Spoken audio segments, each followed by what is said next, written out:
Assalamualaikum warahmatullahi wabarakatuh. Koneksi antar materi, kesimpulan dan refleksi modul 1.1. Saya Diwa Yudi, SMA Negeri 1 Uriantoro, calon guru penggerak angkatan 9. Menurut Ki Hajar Dewantoro, pendidikan itu tuntunan dalam hidup tumbuhnya anak-anak. Beliau juga mengungkapkan bahwa menuntun segala kodrat yang ada pada anak-anak agar mereka dapat mencapai keselamatan dan kebahagiaan yang setinggi-tingginya, baik sebagai manusia maupun sebagai anggota masyarakat. Nah, jadi pendidikan itu menuntun. Kita sebagai guru, apa yang dilakukan? Yang pertama, membentuk lingkungan yang kondusif. Kemudian yang kedua, memelihara tumbuh kembang anak. Yang ketiga, memberi motivasi dan dorongan semangat. Yang keempat, menyingkirkan gangguan, berupaya mengatasi hambatan dan rintangan yang ada selama proses pembelajaran.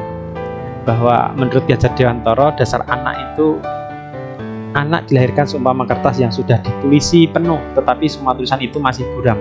Nah, pendidikan itu berkewajiban menebalkan yang baik dan membiarkan yang buruk, agar coretan yang buruk itu tidak berkembang, bahkan biar semakin suram atau hilang. Jadi pendidikan itu menuntun, yang bertujuan untuk menuntun anak menebalkan garis samar-samar yang baik tadi, hingga menjadi manusia seutuhnya, bukan memaksa.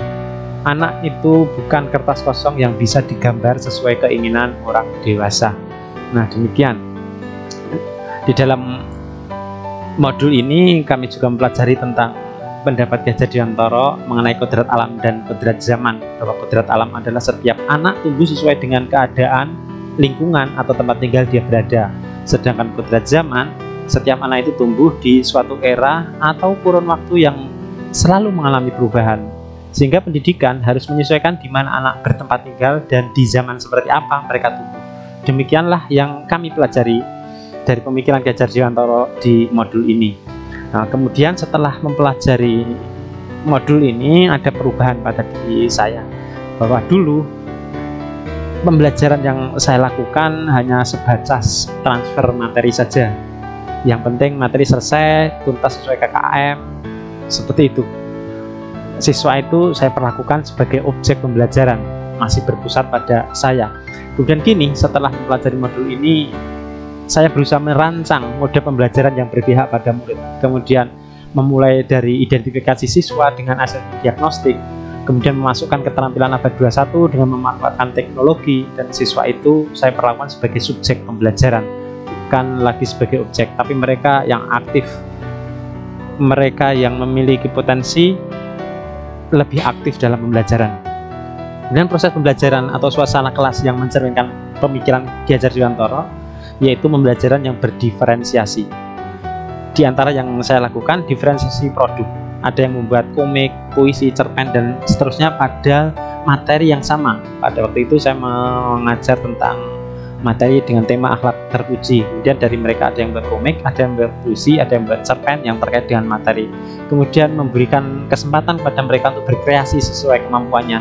Mereka berdiskusi, kemudian untuk menentukan mau membuat apa yang mereka inginkan. Kemudian yang kedua, pembelajaran dengan memanfaatkan teknologi. Teknologi yang sedemikian maju ini terkait dengan kodrat zaman, di mana anak-anak itu tumbuh, di mana anak-anak itu berkembang di saat ini, di era teknologi yang luar biasa. Maka dalam pembelajaran pun saya berusaha memanfaatkan teknologi untuk pembelajaran. Ini salah satu contohnya, bahwa siswa sedang membuat tugas dengan memanfaatkan medsos, media sosial. Kemudian implementasinya diantaranya juga adalah penanaman akhlak dan budi pekerti. Ada sholat berjamaah, siraman rohani untuk siswa, dan bersalaman dengan guru ketika berjumpa.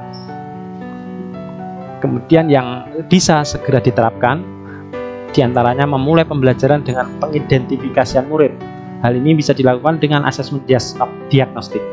Kemudian membuat rancangan pembelajaran yang berpihak pada murid, memasukkan unsur budaya daerah, pembinaan karakter, akhlak dan budi pekerti, dan tentunya yang tadi memanfaatkan teknologi. Demikian penjelasan dari saya. Terima kasih. Assalamualaikum warahmatullahi wabarakatuh.